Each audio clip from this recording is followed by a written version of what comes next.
Gold, trusted gold buyers. మీరు తాకట్టు పెట్టిన బంగారాన్ని విడిపించి ఈ రోజు ఉన్న మార్కెట్ ధరకు కొనబడను. ఎంటర్టైనింగ్ ఫిల్మ్ అండి. అంటే అదేదో సింపుల్ వర్డ్ కాబట్టి చెప్పేసామని కాదు, కానీ టు ఎంటర్టైన్. ఇప్పుడు ఎక్కడ చూసినా మన చుట్టూ ఫింగర్ టిప్స్లో, ఎస్పెషలీ సోషల్ మీడియాలో కాన్స్టెంట్గా వీఆర్ బీయింగ్, మన అటెన్షన్ ఏదో దాని మీద పోతూనే ఉంది. ప్రతి 7-10 సెకండ్స్కి పోతూ ఉంది. అలాంటిది ఒక 2 hours అండ్ 2.5 hours ఆల్మోస్ట్ ఆడియన్స్ని మనం హోల్డ్ చేసి వాళ్ళకి ఎంటర్టైన్మెంట్ ఇస్తున్నాము, ఇంకేది వాళ్ళకి గుర్తు రాకుండా అంటే అదే చాలా బిగ్ టాస్క్. సో అలా తీసుకొని I think we are going to give audience a very entertaining film. యాక్చువల్గా నా దగ్గర ఒక పాజిటివ్ క్వశ్చన్ ఉంది, ఒకటి నాకు సస్పెన్స్గా ఉంది. సో ఆ 2 క్వశ్చన్లు అడుగుతాను. ఫ్యాంటసీ కామెడీ అనే జానరే లడ్డు లాంటిది. ఫస్ట్ ఎత్తుకోవడమే సగం సక్సెస్ అయిపోయినట్టు. అలాంటి కథలోకి అంటే చాలా ఈజీ టైమింగు, చాలా యూనిక్ టైమింగు, స్వతహాగా వచ్చేసిన కామెడీ టైమింగ్ ఉన్న హీరోని పట్టుకున్నారు. సో అక్కడే మీరు 60-70% సక్సెస్ అయిపోయారు. సో ఇది నా పాజిటివ్ క్వశ్చన్. బట్ ఇక్కడ చిన్న కత్తి మీద సాము లాంటిది ఏంటిదంటే, ఇలాంటి ఫ్యాంటసీ కామెడీ దాంట్లో కాన్ఫ్లిక్ట్ పాయింట్ ఒకటి ఉంటుంది. మనం త్రూఅవుట్ సినిమా అంతా వెళ్తాము, ఒక దగ్గర కాన్ఫ్లిక్ట్ రివీల్ అవ్వాల్సిన పరిస్థితి వస్తుంది. ఆ కాన్ఫ్లిక్ట్ కరెక్ట్గా ఎస్టాబ్లిష్ అయితేనే అప్పటి వరకు ఉన్న ఎంటర్టైన్మెంట్కి ఆడియన్ ఎంగేజ్ అవుతాడు.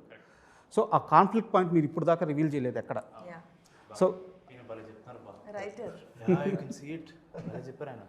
సో ఆ కాన్ఫ్లిక్ట్ పాయింట్ విషయంలో నమ్మకంగా ఉన్నారా?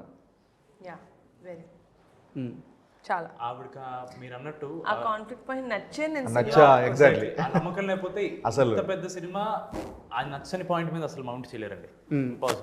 ఆ కోర్ పాయింట్ నచ్చింది కాబట్టే మేము ముందడుగేసాం. కరెక్ట్. ఓకే. మనం ఎంత గొప్ప కథ రాసినా లాస్ట్లో ఎమోషన్ అనేది మన ఒక కోర్ ఎమోషనే ఉంటుందండి ఎప్పుడన్నా.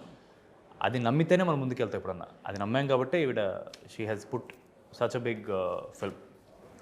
అండ్ సో ఎలాగో డిస్కషన్ వచ్చింది కాబట్టి ఒక క్వశ్చన్. యాక్చువల్గా నాన్నగారు తీసిన సినిమాలు, నాగేంద్రబాబు గారి ఆయన టేస్ట్ చాలా బాగుంటుంది. అండ్ ఆయన బుక్ నాలెడ్జ్ కానీ, అంటే ఆయన తీసిన సినిమాలు నేషనల్ అవార్డు వచ్చిన సినిమా ఉంది, బావగారు బాగున్నారా ఉంది, రుద్రవీణ, చాలా గొప్ప సినిమాలు చేశారు. ఏదో ఒక సినిమా ఫ్లాప్ వల్ల ఆయన జడ్జిమెంట్ని అది, బట్ ఒక 10 సంవత్సరాలు, ఇప్పుడు 10-15 సంవత్సరాల తర్వాత వస్తే ఇప్పుడు అది కల్ట్ క్లాస్ మూవీ. అవును, చాలా advance. I don't think any films produce చేసినవి వర్ బ్యాడ్ ఫిలిమ్స్ కదా. కథ లెవెల్లో I think they were all good films. అవును.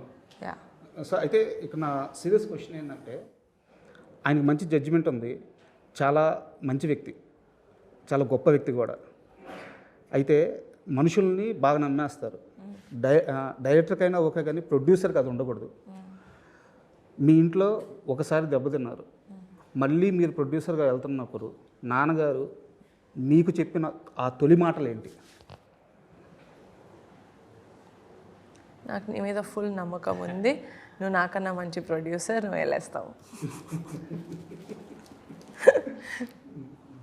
నువ్వు నాలా అందరినీ నమ్మేదానివి కాదు, నాకు తెలుసు అన్నారు. మీ విషయంలో స్ట్రిక్ట్గా ఉన్నారు. అయితే స్ట్రిక్ట్గా నన్ను నమ్మారు సార్, అందరినీ మీరు స్ట్రిక్ట్గా ఉన్నారు. నేను ఆ విషయంలో స్ట్రిక్ట్. అవును సార్, స్ట్రిక్ట్. అండ్ మీరు యాక్చువల్గా నేను ఇందాక అక్కడ కూర్చోంటే నెపోటిజం సంబంధించిన ఒక టాపిక్ వచ్చింది వేరే ఇంటర్వ్యూలో. బట్ మీరు చైల్డ్ ఆర్టిస్ట్గా చేసిన తర్వాత 2018-19లో జకాస్ అని ఒక షార్ట్ ఫిల్మ్ చేశారు కాలేజీలో. వీళ్ళు రీసెర్చ్ చాలా ఎక్కువ చేశాడు సావే మారిపోతా. అవును, అది కాలేజ్ సీనియర్ లేదో వాళ్ళ ప్రాజెక్ట్గా ఏదో చేస్తుంటే ఉందా అది బయట? ఉంది, యూట్యూబ్లో ఉంది. ఉందండి బాబు. ఇప్పుడు ఇప్పుడు మనం సినిమా లాగేసుకుంటుంది. కాలేజ్ సీనియర్స్ వాళ్ళ ప్రాజెక్ట్ కింద ఏదో చేస్తున్నావు కాలేజ్కి అని చెప్తే చేయమంటే, మనకేంటంటే సీనియర్స్ చెప్తే అరే సీనియర్స్ కదా మనం హ్యాంగ్ అవుట్ అవ్వచ్చు, మనల్ని జనరల్గా సీనియర్స్ అడగరు కదా అని చెప్తే, అండ్ అప్పటికి మనకి ఈ పురుగు ఉంది కదండి, యాక్టింగ్ పురుగు. అరే ఏదో చేయాలరా కాలేజ్కి వచ్చి ఓన్లీ ఎంజాయ్ కాదు, మనకి ఇంకా అసలు యాక్టింగ్ వచ్చా లేదా మనమే ఒకసారి చూసుకోవాలి కదా అని చెప్పి అది చేసామన్నమాట. అది 50 minutes ఎంత ఉంటుంది, 1 hour ఇది షార్ట్ ఫిల్మ్. ఆ షార్ట్ ఫిల్మ్ మీ కెరీర్కి ఎలా ఉపయోగపడింది? మీరు చెప్తే కానీ తెలియదు ఎవరికి. బట్ అలా కాదు, ఎందుకంటే చిన్న చిన్న ప్రయత్నాలు ఉంటాయి. ఆ షార్ట్ ఫిల్మ్ వల్ల మీకు ఒక నమ్మకం వచ్చి ఉండొచ్చు. లేదండి, ఒక ఇంట్రెస్ట్ వచ్చి ఉండొచ్చు. లేదండి, అది జస్ట్ ఫన్ కోసం చేసిన ఫన్ వచ్చిందండి అంతే. అంతకంటే ఎక్కువ అంటే I know which will help me, which will not, and I know which are fun. నేను ఇప్పుడు చిన్న చైల్డ్ ఆర్టిస్ట్ మీరు చెప్పినట్టు అదేమి ఒక కెరీర్ బిల్డ్ చేద్దామని చేయాలి చిన్నప్పుడుది. పిల్లలుగా ఉన్నాం, అదొక పిల్లల సినిమా గోల్కొండ హై స్కూలు, నేను అన్న ఆడిషన్ చేసాం, అరే బాగుంటుంది 2 నెలలు సమ్మర్లో మాకు నచ్చిన ఒక ఆట ఆడుకోవాలి మేము, కెమెరాలు రికార్డ్ చేసుకుంటారు అనే థాట్లో వెళ్ళి చేసాం అంతే. అది మాకు వచ్చా లేదా అనే టెస్టింగ్ ఇవేం లేదండి. It is just bunch of kids ఇలా సినిమా తీస్తున్నారు చేస్తారంటే మాకేం తెలియదు, మేము చేస్తాం వెళ్ళిపోయాం అంతే. After I came back from college audition ఎప్పుడు స్టార్ట్ చేస్తున్నావు, దెన్ ఐ రియలైజ్ ఆడిషన్ నేను బాగా చేయనప్పుడు నాకు అర్థమైంది, వా మోనే నీకెంత కష్టపడాలని. అప్పుడు అర్థమైంది సార్. దాని ముందంతా it's all about the fun of being in front of a camera అంతే. అండ్ మీరు మన మానస శర్మ గారు అంటే ఒక మేకర్ని బ్యాకప్ చేయడం అనేది చాలా అవసరం. నాకు తెలిసి చాలా సంవత్సరాల నుంచి మీ ప్రొడక్షన్లోనే ఉన్నారు వారు, రైటింగ్ పరంగా కానీ డైరెక్టర్ ఇప్పుడు డైరెక్షన్ కానీ మహేష్ గారితో కలిసి వర్క్ చేస్తూ ఉన్నారు. సో ఆమెలో ఏ సెన్సిబిలిటీ నచ్చి మీరు ఇంత బ్యాకప్ చేశారు? అసలు కోర్లోనే మాన్స is a very good writer అండి. తనకి ఈ వెరీ చాలా ఈజీగా ఈ హ్యూమన్ ఎమోషన్స్ అనేది చాలా ఈజీగా తను క్యాచ్ చేస్తుంది. ఫస్ట్ ఈవెన్ బిఫోర్ మాన్స ఒక డైరెక్టర్గా చేయకముందే నేను as a writer I know her. అంటే ఒక చిన్న ఫ్యామిలీ స్టోరీ కన్నా ముందు అంటే మ్యాడ్ హౌస్లో మేబీ తన రైటింగ్ డెప్త్ నేను చూడలేదేమో, because that was a very funny కొంచెం slapstick comedy sort of a thing. But ఒక చిన్న ఫ్యామిలీ స్టోరీలో ఆవిడ ఇన్పుట్స్ లేకపోతే ఆవిడ ట్వీక్స్ ఆవిడ ఏదైతే చేశారో అవి చాలా సెన్సిబుల్గా అది ఇంకో ఓవర్ వ్యూ తోటి చూస్తారు ఆవిడ. అంటే దానికి అది ఆ సీన్లా కాకుండా ఓవరాల్ స్క్రిప్ట్ తోటి she has that sense where at every time she తన కథతోటి నే ఉంటుంది. అంటే మనం ఒక సీన్ చేసినప్పుడు మనం ఆ సీన్ గురించి ఆలోచిస్తాం కదా, అది యాజ్ అ రైటర్ ఆల్సో ఆవిడ మొత్తం కథ గురించి ఆలోచించారు.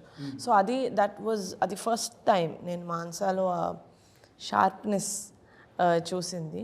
లేటర్ ఆవిడ డైరెక్టర్ లాగా చేసినప్పుడు then I understood that you know especially ఒక డెబ్యూ డైరెక్టర్కి చుట్టూ ఉన్న టీం కూడా చాలా ఇంపార్టెంట్. అంటే యాక్చువల్గా సారీ టు ఇంటరప్ట్, రైటర్లో ఉండే సెన్సిబిలిటీస్ అవి.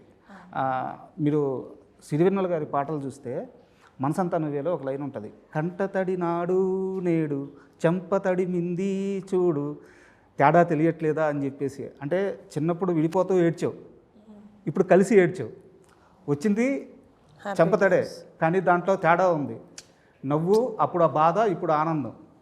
అంటే రైటర్ అనే ఆ సెన్సిబిలిటీ ఉన్న మనిషి ఆ మొత్తం ఆ సీక్వెన్స్ని కానీ ఆ కథను కానీ ఎప్పుడు మర్చిపోవడం అనమాట. ఒక చిన్న సీన్ రాసిన కథ మొత్తానికి జస్టిఫికేషన్ కావాలి, ఒక చిన్న లిరిక్ రాసిన జస్టిఫికేషన్ కావాలి.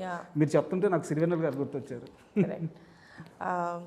సో అది యాక్చువల్లీ నాకు యాజ్ అ డైరెక్టర్ అది ఆవిడకి చాలా ఉపయోగపడుతుంది అని అప్పుడే అర్థమైందనమాట. సో మేము బెంచ్ లైఫ్ అని ఒక సిరీస్ చేసినప్పుడు కూడా ఐ సా యునో తన వర్కింగ్ ఎస్థెటిక్ అదంతా చూసి with the right team she'll become more powerful. So రాకాస అన్న కాన్సెప్ట్ ఆ విఎఫ్ఎక్స్ అదంతా మాకు ఎంత కొత్త అయినా కూడా తన సెన్సిబిలిటీస్ లేకపోతే తను తీసుకొచ్చిన హ్యూమర్ లేకపోతే ఆ హ్యూమన్ ఎలిమెంట్ ఏదైతే ఉందో అది వాజ్ వెరీ బ్యూటిఫుల్ అండ్ నాకు అది selling point as a film. So that's why.